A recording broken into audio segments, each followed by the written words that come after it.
عدلیہ کے ڈومین میں ہے۔ حکومت نے جب ہم نے 2022 میں حکومت سنبھالی تو یہ معاملہ کابینہ کے سامنے آیا تھا، اور اس سے پہلے یہ مختلف انویسٹیگیٹو جرنلسٹ جو تھے انہوں نے اس کو ڈگ آؤٹ کر کے یہ بات سامنے لے کے آئے تھے کہ برطانیہ میں منی لانڈرنگ کے حوالے سے ایسٹ ریکوری یونٹ نے کچھ تحقیقات کا آغاز کیا تھا، جن میں حسین نواز صاحب کی بھی پراپرٹیز تھی۔ میں کھل کے یہ بات کرنا چاہتا ہوں، لیکن انکوائری انویسٹیگیشن کے بعد وہ کلیئر کر دیے گئے، اور جب وہ معاملہ آگے چلا تو معاملہ پہنچا بحریہ ٹاؤن ملک ریاض صاحب کی فیملی کے بارے میں، اور وہاں پہ پھر الٹیمیٹلی 190 ملین پاؤنڈز جو تھے وہ اس کیس میں سیٹلمنٹ کا حصہ بنے۔ قانون یہ ہے کہ جب ایون سیٹل بھی ہو جائے تو یہ جو کانفسکیٹڈ اماؤنٹس ہوتی ہیں یہ متعلقہ ملک میں، اور یہ روایت بھی رہی ہے کہ یہ جو فیٹف کے پریکٹسز ہیں، منی لانڈرنگ کے لاز میں جو ایک کانسیپٹ بھی یہ تھا دنیا کو اس طرح کے پیسے کے خلاف حکومتی سطح پہ کامبیٹ کرنے کی کوششیں کرنے کا۔ آپ کو یاد ہے کسی زمانے میں سوئٹزرلینڈ کے بینکس کے بارے میں کہا جاتا تھا کہ وہ منی لانڈرنگ کے ہیونز ہیں، کئی اور ڈیسٹینیشنز ہیں دنیا میں۔ تو یہ ممالک نے بیٹھ کے یہ طے کیا کہ نہیں، یہ عوام کا پیسہ ہوتا ہے جو ٹیکس ایویژن سے یا کسی نہ کسی حوالے سے کما کے باہر لے جایا جاتا ہے، تو اس کی روک تھام ہونی چاہیے۔ تو یہ 190 ملین پاؤنڈ جو تھے یہ واپس ملنے تھے وفاقی حکومت کو، جسے ہم اسٹیٹ بینک آف پاکستان میں اکاؤنٹ نمبر 1 کہتے ہیں۔ آپ نے یہ ساری باتیں سنی ہوئی۔ قصہ کوتا یہ ہے کہ کابینہ کے ایک اجلاس میں ایک بند انویلپ لایا گیا اور کہا کہ یہ گیا شہزاد اکبر صاحب کی طرف سے اور وزیر اعظم جو تھے اس وقت کے عمران خان کی طرف سے، کہ برطانیہ میں نیشنل کرائم ایجنسی نے 190 ملین پاؤنڈ جو ہے وہ سیز کر رکھا ہے، اور وہ حکومت پاکستان کو یہ لکھا ہوا ہے کہ وہ وفاقی حکومت کو ٹرانسفر ہونا ہے۔ تو اگر ہم یہ ایک کانفیڈینشیلٹی ایگریمنٹ، ایک خفیہ معاہدہ کر لیں گے کہ اس کی تفصیلات باہر میں نہیں جائیں گی تو یہ پیسہ آسانی سے ٹرانسفر ہو جائے گا، اور اس پری ٹیکسٹ پہ کابینہ سے ایک فیصلہ لیا گیا۔ حالانکہ اس سے کچھ روز پہلے شہزاد اکبر صاحب as an agent of government of Pakistan وہاں پہ وہ معاہدہ کر چکے تھے، اور وہ پیسہ انفارچونیٹلی جو کہ اس وقت کی کنورژن کے مطابق 59 ارب کے قریب بہت خطیر رقم ہے، وہ پیسہ سپریم کورٹ آف پاکستان کے ایک فیصلے کے ذریعے جو ملک ریاض صاحب نے سیٹلمنٹ میں معاوضہ ادا کرنا تھا سندھ کے عوام کو، اس میں یعنی اس جرمانے کے اکاؤنٹ میں اس کو جمع کروا دیا گیا۔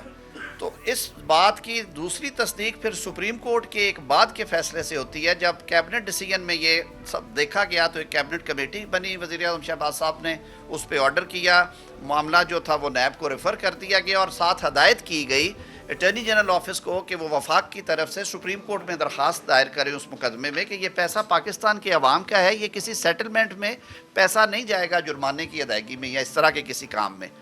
تو اس پہ سپریم کورٹ آف پاکستان نے وہ اماؤنٹ جو ہے وہ آرڈر کی، یہ کیس درج ہونے کے بعد، اور وہ پیسہ منتقل ہوا، جتنا بھی آیا ہوا تھا وہ وفاق پاکستان کے اکاؤنٹ میں گیا تاکہ وہ پاکستان کے عوام۔ یہ کیس 1 سال سے زائد عرصے کے لیے چلا ہے، اس میں شہادتیں ریکارڈ ہوئی ہیں۔ بانی تحریک انصاف کے پاس یہ رائٹ تھا کہ وہ اپنے ڈیفنس میں ایویڈنس دیتے، وہ سارے جو ابھی یہاں پہ گفتگو کر کے گئے ہیں وہ اس کیبنٹ کا حصہ تھے۔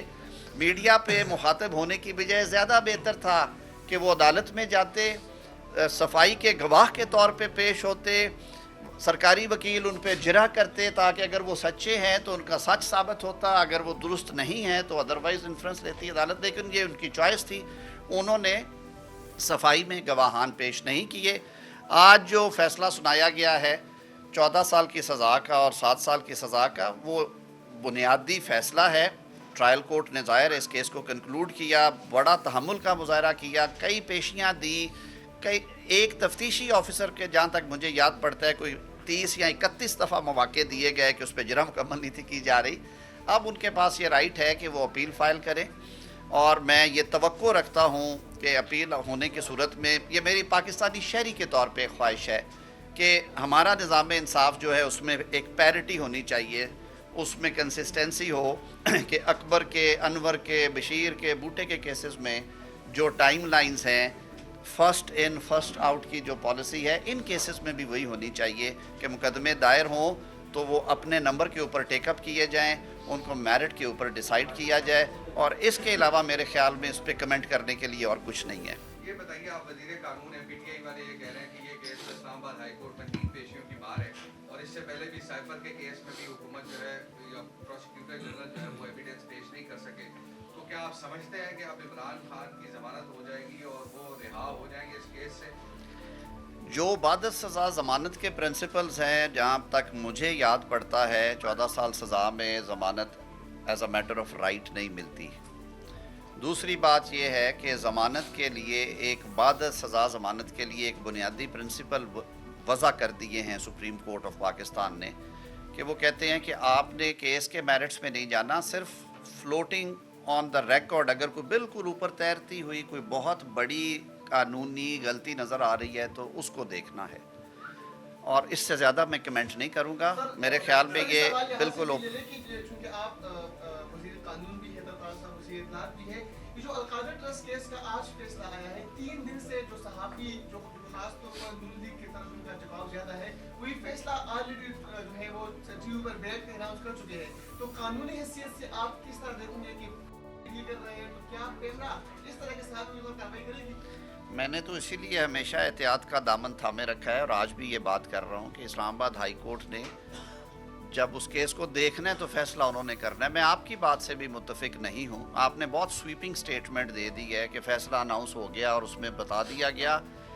کیا کسی نے بیٹھ کے کہا کہ اس کے کتنے صفحات پہ مشتمل ہے، اور کیا کسی نے کہا کہ کون کون سے ایفنسز میں سزا ہوگی؟ یہ ایک سپیکولیشن ہوتی ہے۔ یہ سپیکولیشن آپ لوگوں نے ہی ترغیب دے کے ہم سے یہ کہلواتے ہیں کہ آیا اس کیس میں آپ سمجھتے سزا ہوگی، تو میں اگر وزیر قانون کہوں کہ سزا نہیں ہوگی تو پھر آپ مجھے رگیدیں گے، آپ مجھے سڑکوں پہ رگیدیں گے۔ جی جی، یہ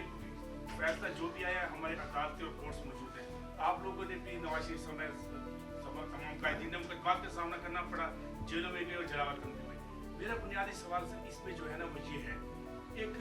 تعلیمی ادارہ ہے، ایک بڑی یونیورسٹی ہے، اس میں میں نے وزٹ کیا تھا، اس میں بچے زیر تعلیم تھے۔ اب حکومت نے کوئی ایسا کوئی منصوبہ ہے کہ یہ تعلیمی ادارہ ڈیمیج نہ ہو، یہ تعلیمی ادارہ متاثر نہ ہو؟ بالکل ڈیمیج نہیں ہوگا۔ کورٹ نے جو مجھے جتنا اس تھوڑے وقت میں پتہ چلا ہے کہ کورٹ نے کہا ہے کہ اس ادارے کو حکومت تحویل میں لے، حکومت صوبائی یا مرکزی جو بھی پھر اس میں آئے گی، صوبائی اور مرکزی حکومتیں اگر سینکڑوں یونیورسٹیز ملک کی اور چلا رہی ہیں تو وہاں پہ بچے پڑھ رہے ہیں، وہ کیوں نہیں چلا سکتی؟ لیکن یہ جو سارا کچھ کیا گیا اس میں تکلیف دہ بات یہ ہے کہ اس طرح کے مقدس کام کو، تعلیم و تدریس کو اس طرح لنک نہیں کرنا چاہیے تھا۔ میں برملا یہ بات کرتا ہوں کہ اگر حکومت کی اتنی مخالفت ہے ان کی شخصیت کے ساتھ تو آج تک شوکت خانم کی بندش کے لیے یا اس کا کیس کیوں اوپن نہیں ہوا؟ آج تک نمل کا کیوں نہیں ہوا؟ بھئی where there is a wrong there is a remedy, جہاں پہ جرم ہوگا وہاں پہ ایکشن ہوگا۔ تو یہ بادی النظر میں جب حکومت نے سمجھا کہ یہ پیسہ جو ہے یہ غلط طرح سے ڈائیورٹ کیا گیا، اور جب ریونیو ریکارڈ چیک کیا گیا تو انہی تاریخوں میں 243 کنال زمین جو ہے وہ فرا گوگی صاحبہ کو دی گئی۔ ان کی جو ورتھ تھی انکم ٹیکس کے مطابق، ریٹرنز کے مطابق، وہ اتنی نہیں تھی کہ وہ 60 کروڑ 50 کروڑ کی وہ زمین یا 43 کروڑ کی وہ خرید سکتی، اسی لیے انہوں نے ریٹرن میں اس زمین کا ذکر نہیں کیا۔ انہی دنوں میں یہ ٹرسٹ بنا، ٹرسٹ میں پہلے 2 ٹرسٹی اور تھے، وہ نکل گئے، پھر اس کو وہ لیئرنگ کی گئی، زلفی بخاری صاحب کو زمین پہلے ٹرانسفر ہوئی، وہاں سے یہ ٹرسٹ کو آئی، اور پھر یہ ساری جو تعمیرات کا خرچہ ہے وہ بھی بیریا ٹاؤن نے دیا، اس کے جو فکسچرز، کمپیوٹرز، کرسیاں ہیں وہ بھی بیریا ٹاؤن نے دی۔ تو وہ بڑا خیراتی کام کرتے ہیں، لیکن اس سے پہلے وہ جو 59 ارب روپیہ گیا اکاؤنٹ میں، جو کہ پھر سپریم کورٹ نے واپس بھیجا، وہ جڑے ہوئے ہیں یہ دونوں چیزیں آپس میں، اور اوور ویلمنگ ایویڈنس تھی جو کہ عدالت میں پیش کی گئی، اور جس طریقے سے اس کیس کو ڈیل کیا گیا کابینہ میں، تو اس حوالے سے میں نہیں سمجھتا، جیسے عطا تارڑ صاحب نے بات کی ہے کہ تعلیم و تدریس کا دین کا اس کیس کے فیصلے سے تعلق نہیں ہے۔ ہر مقدمہ اپنے میرٹس کے اوپر سنا جاتا ہے اور اس کے فیصلے میرٹ پہ جو ایویڈنس آئی ہے، گواہان، میں نے جیسے شروع میں عرض کیا، ان کے پاس بہت اچھا موقع تھا کہ میرے کئی دوست جو بھی بات کر کے گئے ہیں انہیں جانا چاہیے تھا صفائی کے گواہ کے طور پہ کہ جی ہم کابینہ میں تھے، ہم نے ایک ایک لفظ پڑھا، میں خود کابینہ میں بیٹھ کے، میرے کولیگ میرے ساتھ کھڑے ہیں، ہم اعتراض کرتے ہیں، ہم کئی معاملات پہ میں آن ریکارڈ ہوں کہ حکومت کوئی اور فیصلہ کرنا چاہتی تھی، میں نے وہاں پہ کنونس کیا کہ یہ فیصلہ مناسب نہیں ہے، یہ ہمارے مفاد میں نہیں ہے، یہ لیگلی پاسبل نہیں ہے اور ہماری بات مانی جاتی ہے. تو وہ بھی وہاں پہ اگر انہوں نے یہ باتیں کی تھیں اور وہ سمجھتے تھے کہ یہ بہت اچھا فیصلہ تھا، یہ صائب تھا، یہ قانون کے آئین کے عین مطابق تھا، ملکی مفاد میں تھا، یہی ہونا تھا، تو پھر عدالت میں جا کے گواہی دیتے نا، وہاں پہ صفائی میں پیش ہوتے. ان کا نہ جانا بھی یہ پرزمپشن ہے کہ ان کے پاس کہنے کو کچھ نہیں تھا. بار کیف کیونکہ معاملہ بھی جانا ہے ایپلیٹ کورٹ میں، یہ ایک بہت گھناؤنا کام ہوا تھا ملک کے ساتھ. اگر آپ والیوم دیکھیں تو میرے خیال میں ماضی قریب میں آپ کو یہ 60 ارب کے فگر کہیں پہ نظر نہیں آئیں گے، جو کہ ایکچولی موجود ہے. یہ نہیں کہ ہوا میں ہے، کہہ دیا جاتا تھا جی کہ یہ 16 ارب روپے کا یہ کر دیا گیا. وہ آشیانے کا ایک کیس بنایا، 60 لاکھ روپیہ 1000 روپے کے حساب سے